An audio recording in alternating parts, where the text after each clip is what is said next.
grand bonjour depuis Paris au 17e Festival international du court-métrage de Cheongju.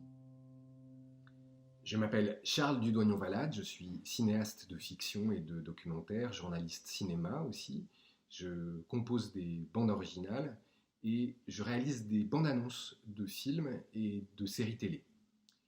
Mon film So Long Paris, tourné l'été dernier en pleine canicule, raconte comment une préado fantasque, un peu rebelle, finit par accepter le divorce de ses parents en rencontrant par accident l'amant de son père. Comme l'écrit José Luis Borges, pour faire un film, il faut être amoureux. Et il se trouve que je suis très amoureux de mon mari, qui est directeur de production pour le cinéma. Un jour, il m'a dit « Il faut que tu fasses un court-métrage ». Je ne suis pas très obéissant, mais cette fois, j'ai été sage. J'ai d'abord pensé au personnage principal. Je voulais filmer une préado. J'ai deux filles très drôles que j'ai adoré regarder grandir. D'ailleurs, elles font une petite apparition dans le film. La fille de mon mari aussi, ce sont de petites silhouettes. Et puis, j'ai pensé au décor. Quand j'étais petit, j'adorais Paris au mois d'août, Paris complètement vide. Aujourd'hui, ça n'existe plus, Paris est toujours noir de monde, mais je voulais recréer cette impression d'enfance. Il y a un conseil américain d'écriture que je trouve très utile, qui est « Write what you know », écris sur ce que tu sais.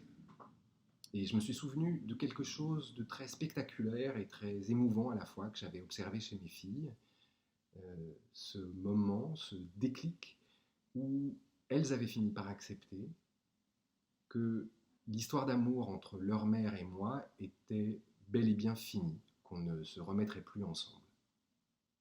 Je ne crois pas qu'un film puisse ou doive donner un message.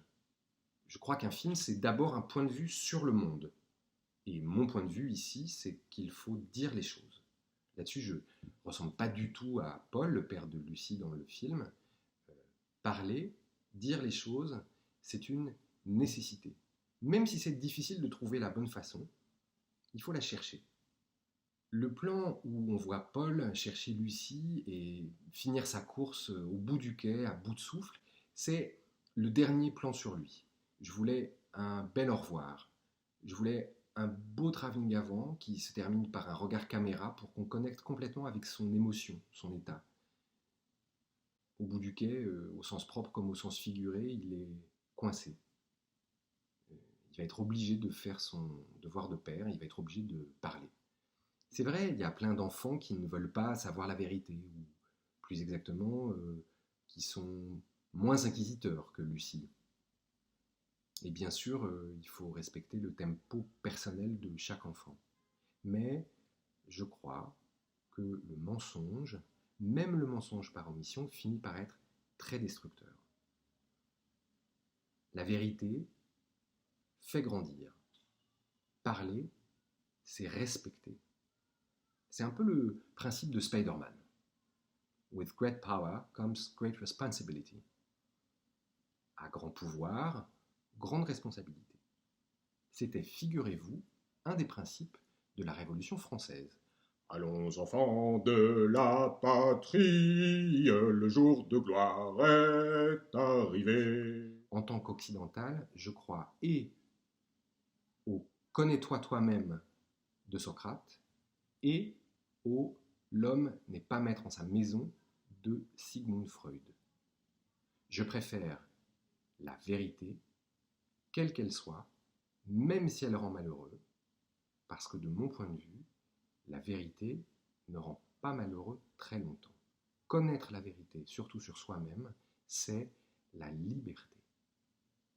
Ce que j'aimerais que les gens pensent après avoir vu mon film, qu'il faut toujours protéger les enfants.